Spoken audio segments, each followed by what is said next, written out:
আসসালামু আলাইকুম স্যার। ওয়ালাইকুম আসসালাম।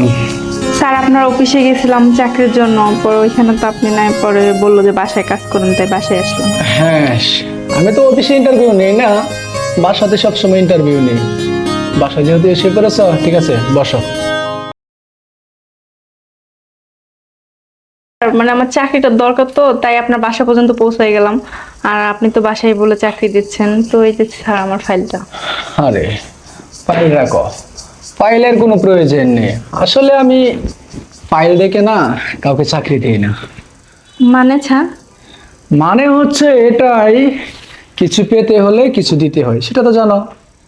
মানে আপনার কথা আমি কিছুই বুঝতেছি না। বুঝবে বুঝবে, এখনই বুঝবে। শোনো, যদি এই চাকরিটা তুমি করতে চাও, যদি তোমার টাকা পয়সার প্রয়োজন থাকে, তাহলে আমার এত কিছু লাগবে না। জাস্ট আমার সাথে কিছুক্ষণ সময় দিবে, মানে বেড শেয়ার করবে।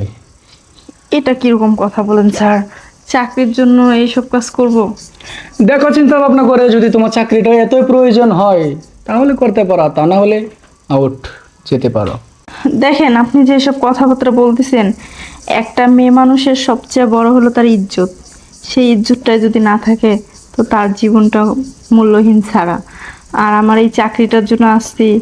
আমার ফ্যামিলিতে আমার বাবা অসুস্থ, আমার মা চোখে দেখে না, আমার চাকরিটা খুব দরকার। শোনো, তোমার যেহেতু চাকরিটা এতই প্রয়োজন আর তোমার সংসারের অভাব বলছো না, সব অভাব অনটন আমি দূর করে দেব। মাসে যদি বেতন হয় তোমার 10,000, তাহলে প্রতি মাসে টাকা পাইবে তুমি 20,000। শুধু আমার সাথে ওই যে বললাম না বেড শেয়ার, ওইটাই। স্যার, বেড শেয়ারটা না করে চাকরিটা দেওয়া যায় না? না, আমার আবার ওই যে ওইসব স্বভাব নাই। একটু ভাইবা চিন্তা দেখেন না। ভাবনা চিন্তা এটাই, তাছাড়া আর উপায় হবে না। আচ্ছা ঠিক আছে। যাক, তাহলে এতক্ষণে তুমি লাইনে আসছো তো। রাজি যেহেতু হয়ে গেছো, সপ্তাহে একদিন করে সময় দিবে, তাহলে আজকে যেহেতু প্রথম দিন, তোমাকে দিয়ে একটু ট্রাই করি তুমি কেমন সার্ভিস দেবো, তাই না? আরে পাগল, এখন লজ্জা শরম দূরে পালায় দেও। লজ্জা করো না এখন আমার সামনে, কারণ এই বাসায় আমি ছাড়া আর কেউ নাই।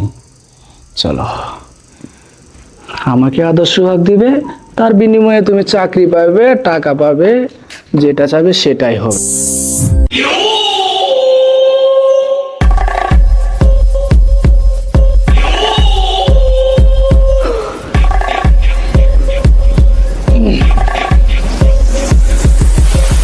কি হলো, ভালো লাগছে না?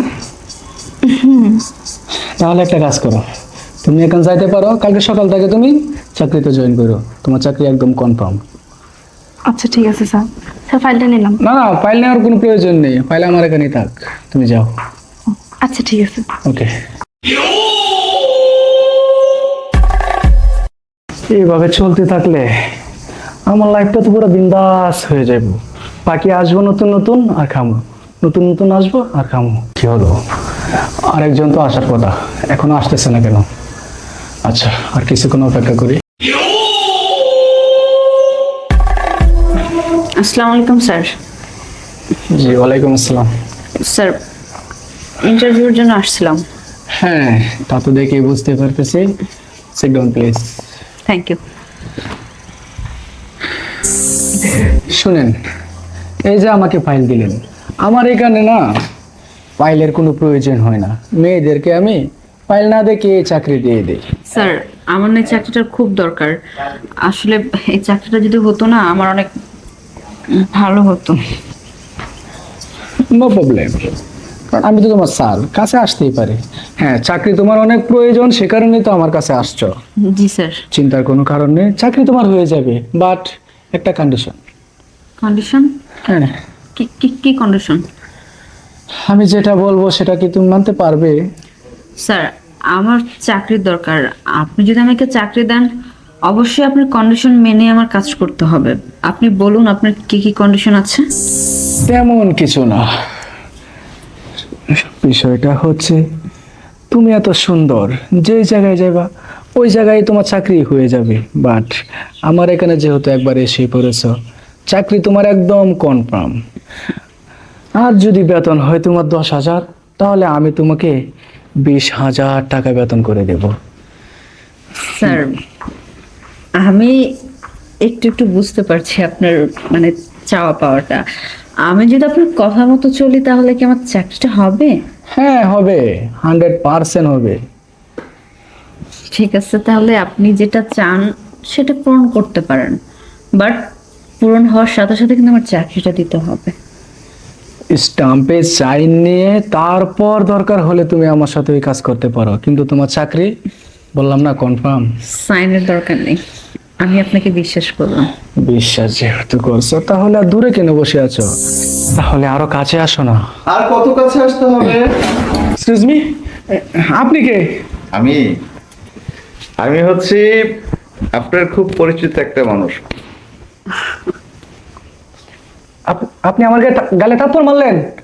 এখন তো মাত্র গালে থাপ্পড় দিয়েছি, তারপরে যখন ওই যে 14টা শিক থাকে না, ওখানে নিয়ে যখন ডান্টা পিটা করবো না, তখন বুঝতে পারবি। মানে আপনি কে, সত্যি করে বলেন তো? পুলিশ। স্যার আপনি? কেন অবাক হচ্ছিস? হ্যাঁ, কত মেয়েদেরকে তুই চাকরির ইন্টারভিউ দেওয়ার জন্য বাসায় নিয়ে আসতিস না? নিয়ে এসে তাদের সঙ্গে কি করতিস? গায়ে হাত দিতিস, তাদেরকে বোঝাইতিস স্যালারি ভালো হবে, পজিশন ভালো থাকবে, কাছে আসেন কাছে আসেন। কত মেয়ে? হুম। না আসলে আমি তেমন কিছু করিনি। আর এসব কে বলছে আপনাকে? ও আচ্ছা, এই যে চাকরির জন্য আসছিল, তার ইন্টারভিউ কি হয়েছে? হ্যাঁ ইন্টারভিউ হয়েছে আর ওনার চাকরি কনফার্ম। হ্যাঁ, ওনার চাকরি কনফার্ম, উনি আমার ওয়াইফ।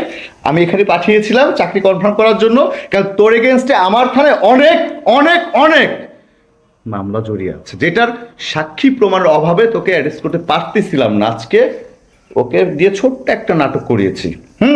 তোর এখানে আসছে চাকরি ইন্টারভিউ দিতে, আর তুই কি করেছিস সব কিন্তু আমি ক্যামেরা করে রেখেছি। তোর এগেনস্টে আমি সাক্ষী জোগাড় করে রেখেছি। চল থানায়, থানায় নিয়ে গিয়ে তোকে যখন ডান্টা পিটা করা হবে না, ওই ইন্টারভিউ দেওয়ার নামে সহজ সরল মেয়েদের সঙ্গে যে তুই যা করতিস আর কি, সেটা হয়ে যাবে। চল। স্যার একটা কথা শুনেন না, আপনাদের যত টাকা লাগে আমি দিব, কিন্তু আমাকে এইবারের মতো ছেড়ে দেন। কেন, পুলিশের লোককে কি ঘুষখোর মনে হয়? এই, তুই ঘুষ দিবি আর তোর মতো একজন অপরাধীকে ছেড়ে দিয়ে চলে যাব না? হ্যাঁ, শুধু তোকে না, তোর এই যে কোম্পানি, এটা তো বাড়ি, তোর কোম্পানি আছে না, তোর কোম্পানিকে সিল করার ব্যবস্থা করতেছি। একটা কোম্পানি মানে কি জানিস? পবিত্র একটা স্থান, সেইখানে গরিব মানুষদের চাকরি দিয়ে আরো 5টা মানুষের জীবিকা নির্বাহন করা হয়। তোর কোম্পানিতে চাকরি করে সহজ সরল মেয়েরা টাকা ইনকাম করে তার পরিবার চালায়, আর সেইখানে তাদের চাকরি দেওয়ার নাম করে নোংরামি করিস, তাই না? চল স্যার চল। স্যার দেখেন না, ক্ষমা করবেন।